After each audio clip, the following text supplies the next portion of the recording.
नमस्कार दोस्तों, यूट्यूब के ट्रिपल ई बैंक चैनल में आपका स्वागत है। अगर आपने चैनल को सब्सक्राइब नहीं किया है तो सबसे पहले चैनल को सब्सक्राइब कर दें। चैनल के नाम के बगल में सब्सक्राइब का बटन आ रहा है, इसे प्रेस करें और चैनल को सब्सक्राइब करें। तो आज हम लोग बात करने वाले हैं थ्री फेज इंडक्शन मोटर के बारे में। आज हमारा पार्ट 2 स्टार्ट होने वाला है। तो चलिए हम लोग देखते हैं थ्री फेज इंडक्शन मोटर। तो आज का हमारा पहला सवाल है कि star delta starting of motor is not possible in case of. तो देखिए बोल रहा है कि स्टार डेल्टा स्टार्टिंग मेथड के लिए हम लोग स्टार डेल्टा का यूज कर रहे हैं, स्टार्टर का। ठीक, स्टार्टर का काम यह है कि स्टार्टिंग में करंट को लिमिट करना। ठीक, तो यहाँ पे हमारा जो इंडक्शन मोटर है वो सेल्फ स्टार्टिंग मोटर होता है। ठीक, करंट का वैल्यू स्टार्टिंग में हाई हो जाने के कारण हम लोग स्टार्टिंग मेथड का यहाँ पे यूज करते हैं। तो देखिए यहाँ पे बोला स्टार डेल्टा, तो स्टार डेल्टा से हम लोग को एक चीज़ पकड़ना है। ऑप्शन दिया है कि बोल रहे कि स्टार डेल्टा स्टार्टिंग मेथड का यूज हम लोग किस में मतलब नहीं कर सकते, मतलब पॉसिबल नहीं है। ठीक, सिंगल फेज मोटर में, वेरिएबल स्पीड मोटर में, लो फेज या हाई स्पीड मोटर में, लो हॉर्स पावर में। ठीक, और हाई स्पीड मोटर में। तो देखिए स्टार डेल्टा बोला है तो सबसे पहले हमको यहीं से चोरी करना है। क्या चोरी करना कि स्टार डेल्टा है तो थ्री फेज के बारे में बात कर रहा होगा, तो सिंगल फेज में काम करेगा क्या? तो नहीं करेगा। तो किस केस में पॉसिबल नहीं होगा? सिंगल फेज में। तो 16 का हो जाएगा ए। इस सिंगल फेज मोटर में हम लोग स्टार डेल्टा स्टार्टर का यूज नहीं कर सकते। अब दूसरा सवाल है the term cogging is associate with. तो देखिए कॉगिंग समझ लेते हैं सबसे पहले हम लोग। तो कॉगिंग देखिए, कॉगिंग कहाँ पे आता है? जैसे हम लोगों ने कल बात किया था कि अगर, चलिए डायग्राम दिखाते हैं पहले आपको। कि देखिए अगर हमारा जो स्क्वायरल केज मोटर है, इसका अगर ये केज, केज मतलब होता है पिंजरा, ठीक ना। तो पिंजरा नुमा स्ट्रक्चर जिस रोटर का होगा उसको हम लोग स्क्वायरल केज बोलेंगे। ठीक, तो अगर इसका जो रॉड है, ये जो केज है, तो इसमें अगर स्क्यू टाइप का ना हो तो क्या क्या हम लोगों ने दो चीज़ बताया था कि नॉइज प्रोड्यूस होगा और मैग्नेटिक हमिंग होगा या मैग्नेटिक लॉकिंग हो जाएगा। मतलब लॉक हो जाएगा, रोटर को घूम नहीं पाएगा, मतलब घूमना चाहेगा लेकिन घूमेगा नहीं। तो दो प्रॉब्लम आ रहा था। तो वही हमारा पूछ रहा है कि कॉगिंग, पूछ रहा है कि कॉगिंग टर्म किसके साथ एसोसिएट होता है। ठीक, तो जो टर्म कॉगिंग है, कॉगिंग को हम लोग बोलते हैं मैग्नेटिक लॉकिंग।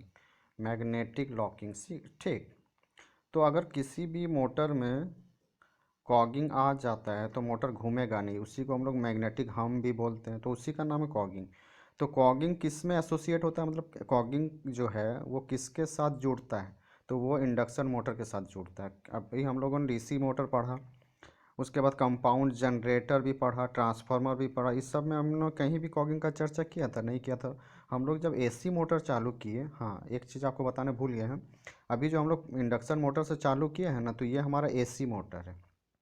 हम लोगों ने पहले डीसी मोटर पढ़ा, फिर ट्रांसफार्मर पढ़ा, अब हम लोग एसी मोटर चालू कर चुके हैं। ठीक, तो एसी मोटर में थ्री फेज इंडक्शन मोटर आएगा, सिंक्रोनस मोटर आएगा, तो उसमें जनरेटर मोटर दोनों होगा सिंक्रोनस में। ठीक, और इसमें थ्री फेज सिंगल फेज दोनों आएगा इंडक्शन मोटर में। उसके बाद हमारा थ्री फेज सिंगल फेज हो गया। तो ये सारा जो है सब एसी मोटर है। ठीक है, और बहुत सारा स्पेशल टाइप का मोटर है, तो उसका डिस्कशन अभी नहीं करेंगे। तो हम लोग सिर्फ एसी और डीसी में कंपेरिजन बता दिया आपको कि हम लोगों ने पहले डीसी पढ़ लिया है। ठीक, कंफ्यूज नहीं होना, अब हम लोग एसी पढ़ रहे हैं। तो इंडक्शन मोटर का चर्चा एसी में होता है, इंडक्शन और सिंक्रोनस का। ठीक, तो उसके बाद हम लोग देखिए क्या, तो 17 का हमारा आंसर क्या हो गया? 17 का हो गया डी, कि जो कॉगिंग टर्म है वो एसोसिएट होता है इंडक्शन मोटर में। कॉगिंग का मतलब तो आपको बता ही दिया। अब 18 नंबर सवाल देखिए क्या होता है, क्या पूछ रहा है। In case of induction motor the torque is. तो देखिए हम लोग टॉर्क का तीन फार्मूला पहले देख लेते हैं। एक टॉर्क स्टार्टिंग, एक टॉर्क रनिंग, ठीक, और एक टॉर्क मैक्सिमम। ये तीनों फार्मूला याद रखना बहुत ज़रूरी है क्योंकि मैक्सिमम सवाल यहीं से पूछा जाता है। ठीक, तो इन तीनों में हम लोग सबसे पहले टॉर्क रनिंग का फॉर्मूला देख लेते हैं। टॉर्क रनिंग, ठीक, रनिंग कंडीशन में जब मोटर होगा तो टॉर्क क्या होगा? तो उसका फॉर्मूला था के E two square sleep into R two upon R two का whole square plus S X two का होल स्क्वायर। ठीक, ये हमारा हो गया टॉर्क रनिंग। रनिंग कंडीशन में जब हम लोग का टॉर्क क्या मिलेगा मोटर, इंडक्शन मोटर में, वो। अब देखिए हमारा इस स्टार्टिंग टॉर्क क्या होगा? तो स्टार्टिंग कंडीशन में स्लिप क्या होता है? जीरो, स्लिप वन होता है। जब इंडक्शन मोटर में स्लिप वन होगा ना, उस टाइम मोटर, ये रोटर रन नहीं करता है। ठीक, स्लिप होगा तभी रोटर रन करेगा। ठीक, क्योंकि स्लिप एन एस और एन आर के बीच का डिफरेंस होता है। और स्लिप के बारे में 3 चीज़ बताएंगे, स्लिप, रिलेटिव स्लिप और परसेंटेज स्लिप। तीनों का फॉर्मूला में कन्फ्यूजन नहीं होना है, ठीक। तो उसका इसके बाद बता देंगे आपको। तो अगर हम लोग को स्टार्टिंग टॉर्क चाहिए तो एस स्लिप के जगह 1 पुट करेंगे, तो यहाँ 1 पुट करेंगे, यहाँ 1 पुट करेंगे, तो टॉर्क रनिंग का फॉर्मूला पहले आप लोग याद कर लीजिए, ठीक। अब हम लोग टॉर्क स्टार्टिंग के बारे में बात करेंगे। तो टॉर्क स्टार्टिंग का फॉर्मूला क्या हो जाएगा, जहाँ पे एस था वहाँ पे 1 पुट कर देना, तो ke2 स्क्वायर, यहाँ पे एस था तो एस की जगह 1, तो 1 का तो नहीं भी लिखेंगे चलेगा, R2 पर होल स्क्वायर, प्लस यहाँ एस x2 था तो एस का 1, तो x2 पर होल स्क्वायर। ये हमारा टॉर्क स्टार्टिंग टाइम में मोटर का टॉर्क होगा, ठीक। अब मैक्सिमम टॉर्क हम लोग कैसे निकालते हैं, तो मैक्सिमम टॉर्क तभी निकलता है जब R2 जो होता है ना एस x2 के बराबर हो जाए। ये कंडीशन जब फुलफिल करेगा उस टाइम पे हमको मैक्सिमम टॉर्क मिलेगा। जिस प्रकार हम लोग का variable loss equal to constant loss होता था एफिशिएंसी का फॉर्मूला में, वो भी नीचे का ही पार्ट था। तो देखिए उससे रिलेट कीजिएगा तो याद करने में आसानी होगा। तो जब वेरिएबल इक्वल टू कांस्टेंट होता था उस टाइम हम लोग का क्या होता था, मैक्सिमम एफिशिएंसी ट्रांसफार्मर में मिलता था, जनरेटर वगैरह में मिलता था, डीसी मोटर में। तो इसमें हम लोग को ये एक चीज़ याद रखना है कि जब R2 एस x2 के बराबर हो जाएगा, स्लिप इंटू x2, तो हम लोग को मैक्सिमम टॉर्क मिलेगा। तो फार्मूला देख लेते हैं, जब R2 का वैल्यू यहाँ पे पुट करेंगे तो देखिए फार्मूला क्या आता है। तो हम लोग का टॉर्क स्टार्टिंग निकालने के लिए क्या करना था, एस इजिकल टू 1 पुट करना था, तो टॉर्क स्टार्टिंग आ गया। रनिंग वाला फार्मूला याद रखना है और उससे हमको टॉर्क स्टार्टिंग और टॉर्क मैक्सिमम निकालना है। रनिंग वाला में याद रख के क्या करेंगे, एस की जगह 1 पुट करेंगे तो टॉर्क स्टार्टिंग आ जाएगा। और रनिंग वाला फार्मूला में जब R2 के जगह या एस x2 के जगह R2 पुट करेंगे तो हमारा मैक्सिमम का फार्मूला आ जाएगा। तो चलिए हम लोग मैक्सिमम फार्मूला निकालते हैं। तो देखिए मैक्सिमम का फार्मूला हम लोग कैसे निकालेंगे, जब रनिंग टॉर्क का फार्मूला में जब R2 के जगह एस x2 मतलब एस x2 के जगह R2 पुट करेंगे तो हमारा मैक्सिमम का फार्मूला आएगा। तो देखिए ke2 पर whole square S R2 upon R2 पर होल स्क्वायर अब प्लस यहाँ पे R2 है, और इसके जगह क्या हो जाएगा, एस x2 के जगह R2 पर होल स्क्वायर, तो ये R2 पर होल स्क्वायर, यहाँ भी R2 पर होल स्क्वायर, तो 2R2 होल स्क्वायर हो जाएगा। तो R स्क्वायर है यहाँ पे, R2 यहाँ भी है, तो इस एक R ख़त्म हो गया R2। तो हमारा लास्टली क्या बचा, टॉर्क मैक्सिमम इक्वल टू बच जाएगा हमारा फॉर्मूला बचेगा टॉर्क मैक्सिमम का इतना। अब R2 का वैल्यू जानते हैं क्या होता है, एस x2 होता है, हम लोग स्लिप को ख़त्म करने के लिए करेंगे, ठीक ना। तो टॉर्क मैक्सिमम बराबर फार्मूला हो जाएगा ke2 पर होल स्क्वायर अपॉन x2। यहाँ पे s होगा, यहाँ भी s होगा, तो s कट जाएगा। तो हमारा लास्टली फार्मूला बचेगा ke2 पर होल स्क्वायर अपॉन x2। तो ये हमारा टॉर्क मैक्सिमम। तो ये तीनों फार्मूला आपको कहीं नोट करके रख लीजिए, क्योंकि पूरा सीरीज में ये बहुत ही यूजफुल फार्मूला है, ठीक। तो वही सवाल में हमको पूछा है कि in case of induction motor the torque is, तो टॉर्क किसके प्रोपोर्शनल होता है, टॉर्क हमेशा वी स्क्वायर के प्रोपोर्शनल होता है। तो यहाँ V2 बोलिए या E2 बोलिए, दोनों मतलब इक्वल ही होता है, ठीक है। तो एक चीज़ याद रखना आपको कि टॉर्क जो है वो वोल्टेज स्क्वायर के प्रोपोर्शनल होता है इंडक्शन मोटर में 3 फेज, ठीक। तो हमारा आंसर हो जाएगा डायरेक्टली प्रोपोर्शनल टू स्लिप। अच्छा यहाँ पे ऑप्शन वोल्टेज का नहीं दिया, यहाँ पे बोला स्लिप। तो हम लोग का फॉर्मूला में टॉर्क का फॉर्मूला में क्या था, के था, E2 पर होल स्क्वायर, इसी को V2 मानते हैं हम लोग। यहाँ पे स्लिप था, यहाँ R2 था, यहाँ पे था R2 पर होल स्क्वायर, एस x2 पर होल स्क्वायर था। तो देखिए स्लिप के डायरेक्टली प्रोपोर्शनल है टॉर्क, वोल्टेज के भी डायरेक्टली प्रोपोर्शनल है, R2 के भी डायरेक्टली प्रोपोर्शनल है।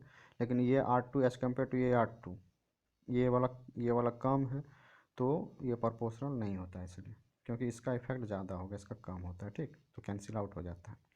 तो टॉर्क डायरेक्टली प्रोपोर्शनल वोल्टेज और स्लिप का है, तो यहाँ पे आंसर हो जाएगा हमारा 18 का हो जाएगा D, directly proportional to slip.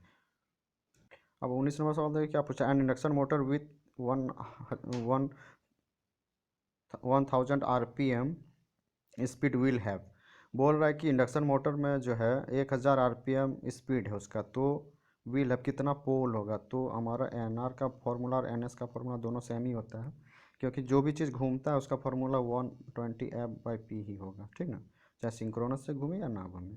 तो NR हमारा 1000 दिया हुआ है, अब हमको 120 और फ्रिक्वेंसी दिया हुआ है, फ्रिक्वेंसी 50 हर्ट्ज ही होता है, ठीक। नॉर्मली अगर कुछ नहीं बोलता तो 50 हर्ट्ज माना, तो पोल। तो हमको ऊपर यहाँ 1000 है तो इधर भी 1000 लाना, तो यहाँ बार 5 60 तो 6000 हो जाएगा। तो अगर हम पोल 6 को ले लेंगे तो 1000 आएगा ऊपर, तो इसीलिए हमारा पोल कितना हो जाएगा, 6 हो जाएगा, तो 19 का हो जाएगा बी। अब 20 नंबर सवाल देखिए क्या पूछ रहा है। A good power factor of N induction motor can be achieve if the average flux density in the air gap is. तो एवरेज फ्लक्स डेंसिटी जो है एयर गैप में, तो हमारा जो द गुड पावर फैक्टर, हम लोग गुड पावर फैक्टर मतलब अच्छा पावर फैक्टर हम लोग को तभी मिल पाएगा जब एयर गैप जितना कम होगा उतना अच्छा है, और एयर गैप में एवरेज फ्लक्स डेंसिटी जो है स्मॉल होना चाहिए, ठीक ठीक, तभी हमारा पावर फैक्टर अच्छा होगा, ठीक। तो हमारा 20 का आंसर हो जाएगा बी, स्मॉल होना चाहिए। बोल रहा कि पावर फैक्टर इंडक्शन मोटर में हम लोग अच्छा कैसे प्राप्त करेंगे, अगर हमारा average flux density air gap में क्या है, स्मॉल है, तब हम लोग प्राप्त कर पाएंगे, ठीक। अब 21 नंबर सवाल देखिए क्या पूछ रहा है। The mechanical load across the induction motor is equivalent to electrical load. बोल रहा है कि इंडक्शन मोटर में मैकेनिकल लोड जो है, इंडक्शन मोटर में mechanical load equivalent to electrical load है, ठीक। तो हमारा क्या होगा उस टाइम पे, हमारा ये फॉर्म आपको देखिए, ये कैलकुलेशन करके तो निकाल नहीं सकते, तो इसका आंसर हो जाएगा 121 का हो जाएगा बी। जब इंडक्शन मोटर में मैकेनिकल लोड इलेक्ट्रिकल लोड के इक्विवेलेंट होगा तो हमारा होता है R2 1/s-1 होता है, ठीक। तो हमारा आंसर हो जाएगा बी, 21 का हो जाएगा बी। अब 22 नंबर सवाल देखिए क्या पूछ रहा है। The injected EMF in the rotor of induction motor will have. बोल रहा है कि जो हम लोग ईएमएफ इंजेक्ट करते हैं, the inject EMF in the rotor of induction motor, तो जो हम लोग ईएमएफ इंजेक्ट करते हैं रोटर में, मतलब इंडक्शन मोटर का जो रोटर है, ये वाला रोटर है मान लीजिए, चलिए फिगर देखते हैं। तो इंडक्शन मोटर का यहाँ पे रोटर लगा होगा यहाँ पे, तो इस रोटर में जो हम लोग ईएमएफ इंजेक्ट करते हैं उसका क्या होना चाहिए, मतलब उसका फ्रीक्वेंसी जो है ना, वो रोटर का frequency supply frequency into slip होना चाहिए, ठीक। तो बोल रहा है कि जो रोटर में ईएमएफ हम लोग इंजेक्ट करते हैं, मतलब डालते हैं, मोटर है, मस्ट है क्या होना चाहिए, तो उसका जो फ्रीक्वेंसी है वो हमारा रोटर का जो फ्रीक्वेंसी आएगा वो supply frequency slip into frequency होना चाहिए, ठीक। तो बोल रहा the same frequency as the slip frequency, तो आंसर हो जाएगा 22 का बी, कि जो स्लिप फ्रीक्वेंसी है उसी के इक्वल होना चाहिए, सेम होना चाहिए, ठीक है। अब 23 नंबर सवाल देखिए क्या पूछा, which of the following method is easily applicable to control the speed of squirrel cage induction motor. तो स्क्वायरल केज इंडक्शन मोटर कौन सा, चलिए देख लेते हैं कौन सा बोलते हैं स्क्वायरल केज। तो देखिए स्क्वायरल केज ये वाला इंडक्शन मोटर इसको बोलते हैं, ठीक। केज मतलब होता है पिंजरा, जिसमें हम लोग पिंजरा का क्या, जिसमें तोता रखते हैं, तो वही तो पिंजरा होता है। तो उसमें भी देखिएगा पिंजरा नुमा जो स्ट्रक्चर होगा उसमें क्या रॉड लगा रहता है, तो इसी को हम लोग कॉपर बार कहते हैं, ठीक। और अगर जब इस कॉपर बार के जगह जब वाइंडिंग हम लोग लगा देते हैं तो इसको हम लोग स्लिप रिंग या बाउंड रिंग, मतलब उसको बाउंड रिंग, तो उसको हम लोग बाउंड रिंग मोटर कहते हैं, ठीक ना। तो उस रोटर में क्या होता है, वायर का यूज रहता है, इसलिए हम लोग उसको बाउंड रिंग बोलते हैं, और इसमें इंड रिंग का यूज होता है, इंड रिंग, ये इंड रिंग कहलाता है, इसलिए हम लोग उसको इंड रिंग रोटर भी कहते हैं, ठीक ना। तो वही पूछ रहा है कि जो हमारा स्क्वायरल केज मोटर का स्पीड कंट्रोल करना है, ठीक ना। तो बोल रहा है कि स्क्वायरल केज मोटर का स्पीड कंट्रोल हम लोग इजीली तरीके से अप्लीकेबल हो जाएगा, मतलब यूज कर लेंगे किस मेथड के द्वारा। तो हम लोग स्क्वायरल केज, जहाँ पे केज लगा है यहाँ पे कोई वायर है नहीं, तो हम लोग रेजिस्टेंस वगैरह या रोटर में कुछ भी इंजेक्टेड नहीं करवा सकते। तो हम लोग को स्पीड कंट्रोल के लिए वहाँ सिर्फ स्टेटर वाला फील्ड ही है। स्टेटर में हम लोग क्या कर सकते हैं, इसका स्पीड को कंट्रोल करने के लिए देखिए क्या क्या मेथड है, फ्रीक्वेंसी को कर सकते हैं और पोल को कर सकते हैं। तो हम लोग स्क्वायरल केज में, क्योंकि रोटर में तो हम छेड़छाड़ नहीं कर सकते, लेकिन स्टेटर में कर सकते हैं, क्योंकि स्टेटर में वायर रहता है और वायर का जो मैग्नेटिक फील्ड है वो एन एस स्पीड से घूम रहा होता है। तो इस एन एस स्पीड को अगर हम लोग कंट्रोल कर लें तो रोटर का स्पीड को भी कंट्रोल कर सकते हैं, ठीक। तो हो जाएगा by changing the number of stator pole, ठीक। तो 23 का हो जाएगा हमारा आंसर ए। अब देखिए 24 सवाल क्या पूछ रहा है, the crawling in the induction motor is cause by. तो देखिए कॉगिंग और क्राउलिंग ये दो टर्म आपको याद रखना है मोटर में, इंडक्शन मोटर में। कॉगिंग कब होता है, अगर हम लोग 3 फेज सप्लाई दे दी और मोटर का रोटर नहीं घूम रहा, तो वहाँ क्या हो गया, मैग्नेटिक लॉकिंग हो चुका है, वो नॉइज प्रोड्यूस करेगा। तो उस प्रॉब्लम को हम लोग कॉगिंग कहते हैं, मतलब मोटर में सप्लाई दिया रोटर नहीं घूम रहा है।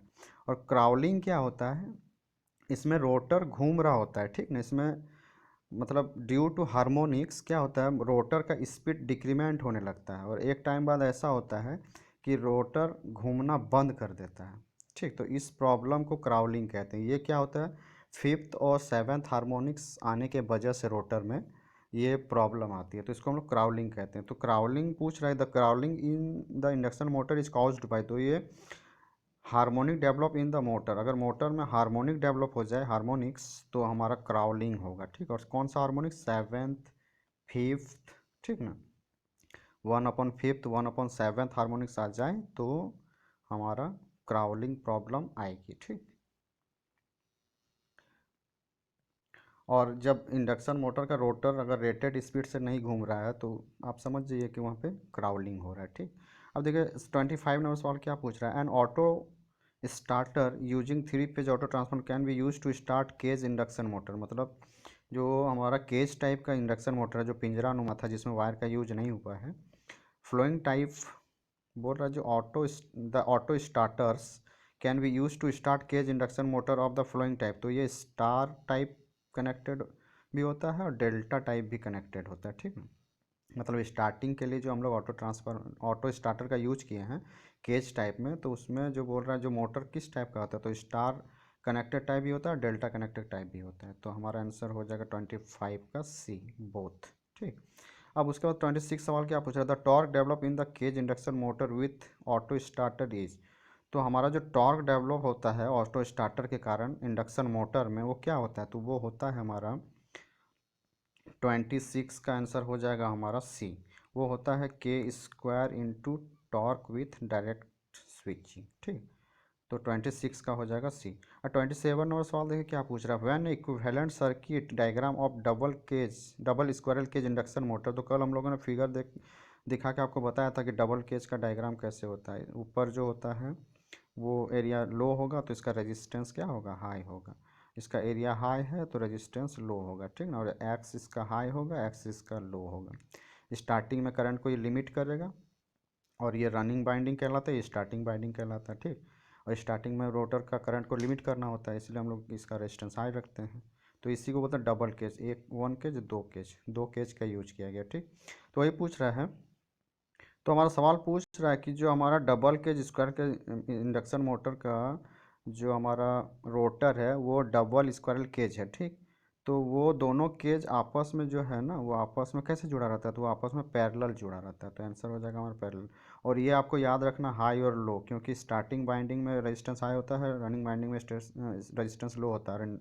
जो हमारा रिएक्टेंस होता है वो यहाँ पे हाई होगा, यहाँ पे लो होगा। तो ये सवाल आगे पूछा जाएगा आपको, तो इसको अभी याद करके रखिए, आप देखिएगा कभी ना कभी को सवाल टच होगा आपको। तो हमारा आंसर क्या हो जाएगा, ये दोनों क्या पैरेलल में जुड़ा रहता है, तो 27 का हो जाएगा बी। अब 28 नंबर सवाल देखिए क्या पूछ रहा है, इज इज इट इज़, सवाल पूछ रहा है 28 नंबर का, it is advisable to avoid line starting of induction motor and use starter because, बोल रहा है कि हम लोग को सलाह क्यों दिया जाता है कि जो हमारा इंडक्शन मोटर है उसको डायरेक्टली लाइन से स्टार्ट ना करने का सलाह दिया जाता है, क्यों। और बोला जाता है कि स्टार्टर का यूज करें, क्यों, क्योंकि स्टार्टिंग में जो करंट है ना वो 5 टाइम से 7 टाइम तक हाई होता है। तो बोलिए 5 गुना से 7 गुना करंट होगा, मतलब रनिंग टाइम में मान लीजिए 10 एम्पियर है तो स्टार्टिंग टाइम में 70 गुना 50 गुना करंट होगा, तो वाइंडिंग जल जाएगा ना। तो इसीलिए हम लोग को सलाह दिया जाता है कि हम लोग स्टार्टर का यूज करें। तो हमारा क्यों दिया जाता है वही बोल रहा, तो बोल रहा है कि motor take 5 to 7 time full load current, तो आंसर हो जाएगा ये, क्योंकि मोटर 5 से 7 गुना करंट टेक करता है, फुल लोड करंट टेक करता है स्टार्टिंग में, ठीक। तो हो जाएगा 28 का ये। 29 का सवाल देखिए क्या पूछ रहा है, stepless speed control of induction motor is possible by which of the following method, बोल रहा है कि किस मेथड के द्वारा हम लोग stepless speed control find out कर सकते हैं, मतलब स्टेप बाय स्टेप, ठीक ना। तो हम लोग अगर नंबर ऑफ पोल को चेंज करेंगे ना तो स्टेपलेस स्पीड कंट्रोल हमको मिलेगा, क्योंकि स्पीड कंट्रोल का क्या क्या मेथड है, फ्रीक्वेंसी कंट्रोल मेथड है और एक पोल को कंट्रोल करेंगे, तो हम लोग इसको कंट्रोल करेंगे ना तो हमको स्टेपलेस स्पीड मिलेगा, ठीक है। तो आंसर 29 का हो जाएगा हमारा बी। अब 30 नंबर सवाल देखिए क्या पूछ रहा है, rotor rheostat control method of speed control is useful. तो रियोस्टेट मेथड कहाँ पे यूज कर रहे हैं बोल रहा, तो रियोस्टेट मेथड में हम लोग क्या रेजिस्टेंस का यूज करते हैं, और कहाँ लगा हुआ, रोटर में लगा हुआ है। और रेजिस्टेंस अगर रोटर में लगा हुआ है तो रोटर का वाइंडिंग कैसा होना चाहिए, वहाँ पे वायर होना चाहिए। अब स्क्वायरल केज में तो वायर होता नहीं, बार होता है, मतलब पिंजरा नुमा स्ट्रक्चर में क्या होता है, छड़ी होता है, रड होता है, तो वहाँ पे तो हम लोग वायर कहीं पे वायर है ही नहीं, तो रेजिस्टेंस लगा नहीं सकते। तो हमारे पास एक ही स्क्वायरल केज हमारे पास कौन सा रोटर बचा सिर्फ, तो बाउंड केज रोटर बचा, तो उसमें हम लोग वायर लगा सकते हैं, ठीक ना। और कल इसका चर्चा भी किए हैं, तो वही पूछ रहा है कि rheostat control method of speed control किस में यूज करते हैं, तो स्क्वायर केज में नहीं कर सकते, हम लोग कहाँ यूज करेंगे उसका, बाउंड केज में। तो बाउंड टाइप का जो रोटर होगा, ठीक है, उसमें हम लोग रियोस्टेट मेथड यूज कर सकते हैं। तो बाउंड टाइप में हम लोग इन रिंग का यूज करते हैं, नहीं वहाँ पे स्लिप रिंग का यूज करते हैं, तो उसको दो दो टाइप दो नाम से जानते हैं, या तो उसको बाउंड बोलेंगे या उसको स्लिप रिंग इंडक्शन मोटर बोलेंगे, बाउंड रिंग बोलेंगे या स्लिप रिंग, ठीक। तो बाउंड में वायर देखिए डब्लू आता है, इसलिए हम लोग इसको यहाँ जानते हैं कि वायर लगता है, ठीक। तो हमारा आंसर हो जाएगा 30 का बी। और कल इसके बारे में बताया भी है, अच्छा से फिगर भी दिखाए हैं, तो वो देख लीजिएगा। 31 का सवाल देखिए क्या पूछ रहा है, in the circle diagram of N induction motor diameter of the circle represents. तो सर्कल डायग्राम जो होता है, देखिए सर्कल डायग्राम इस टाइप का होता है, तो ये जो डायामीटर ये नो लोड करंट होता है, ठीक। ऐसे सर्कल डायग्राम आता है, तो ये जो डायामीटर होता है क्या रिप्रेजेंट करता है, ये रोटर करंट को रिप्रेजेंट करता है, ठीक। तो आंसर हो जाएगा हमारा बी, 31 का हो जाएगा बी। अब 32 सवाल क्या पूछा, for which of the motor the speed can be control by rotor side. किस मोटर में हम लोग रोटर साइड से स्पीड को कंट्रोल कर सकते हैं, तो जिस मोटर का रोटर में वायर होगा, तो हमारा वायर किस में होता है, स्लिप रिंग में होता है, इसलिए हम लोग स्लिप रिंग का यूज करते हैं ना। इंड रिंग तो शॉर्ट सर्किट करता है, तो इंड रिंग में क्या डायरेक्टली केज वाला जो मोटर होता है, जो पिंजरा नुमा मोटर होता है, उसमें हम लोग इंड रिंग लगाते हैं, और जो हमारा वायर वाला मोटर होता है उसको में हम लोग स्लिप रिंग लगाते हैं, ठीक। तो आंसर 32 का हो जाएगा बी। 33 सवाल क्या पूछ रहा है देखिए, 33 का सवाल पूछ रहा है, if any two phase of induction motor is interchange. अगर किसी भी दो फेज को, मतलब 3 फेज का इंडक्शन मोटर है, किसी भी दो फेज को, ये आर वाई बी है। अब मान लीजिए हम लोग आर वाई बी लगाना था, हम लोग आर को लगा दिए वाई में और वाई को लगा दिए आर में, तो क्या होगा, तो motor will run in reverse direction, ठीक। तो मोटर क्या हो जाएगा, रिवर्स डायरेक्शन में रोटेट करने लगेगा। लेकिन डीसी मोटर में क्या था कि हम लोग सप्लाई को चेंज करेंगे तब भी मोटर का डायरेक्शन रिवर्स नहीं होता, हम लोग फील्ड या आर्मेचर का करंट को रिवर्स कर पाएंगे, तो वहाँ पे रोटेशन अलग होता था। लेकिन इंडक्शन मोटर में क्या हो रहा है कि अगर सप्लाई को इंटरचेंज करते हैं तो मोटर रिवर्स डायरेक्शन में घूमना, मतलब अगर इधर घूम रहा था तो अब ये इधर घूमने लगेगा, ठीक। और अगर सिंगल फेजिंग हो जाए, मतलब दोनों में से कोई एक सा फेज, चलिए उसको बाद में बताएंगे। 34 सवाल देखिए, N induction motor is, induction motor क्या है, induction motor self starting with low torque. Induction motor जो है ना वो सेल्फ स्टार्टिंग मोटर है, और इसका टॉर्क जो है स्टार्टिंग में लो होता है, ठीक।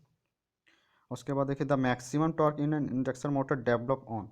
तो मैक्सिमम टॉर्क कब डेवलप करेगा इंडक्शन मोटर, मैक्सिमम टॉर्क का फॉर्मूला हम लोगों ने क्या पढ़ा था अभी, E2 के E2 अपॉन X2 पढ़े थे ना अभी। तो अभी हम लोगों ने पढ़ा था ना के E2 पर होल स्क्वायर X2 2X2। तो देखिए यहाँ पे इंडक्टेंस मतलब रिएक्टेंस को चेंज करके कर सकते हैं, इंडक्टिव रिएक्टेंस को, सप्लाई वोल्टेज को भी स्क्वायर का, फ्रीक्वेंसी को भी कर सकते हैं। जब के में होता है 3/ओमेगा एस, तो ओमेगा में 2 पाई एफ आ जाता है, क्योंकि ओमेगा को 2 पाई एन, अगर एन एस लिखेंगे तो एन एस में एफ आता है ना, एन एस में 120 एफ। तो फ्रीक्वेंसी पे भी डिपेंड करेगा, तो हमारा 35 का हो जाएगा डी, ऑल ऑफ एबव। आज यहीं तक रखते हैं, आगे नेक्स्ट पार्ट में कंटिन्यू करेंगे। अगर आपने चैनल को सब्सक्राइब नहीं किया है तो प्लीज़ चैनल को सब्सक्राइब कर दें, ताकि ज़्यादा से ज़्यादा लोग जुड़ सके। Thank you for watching.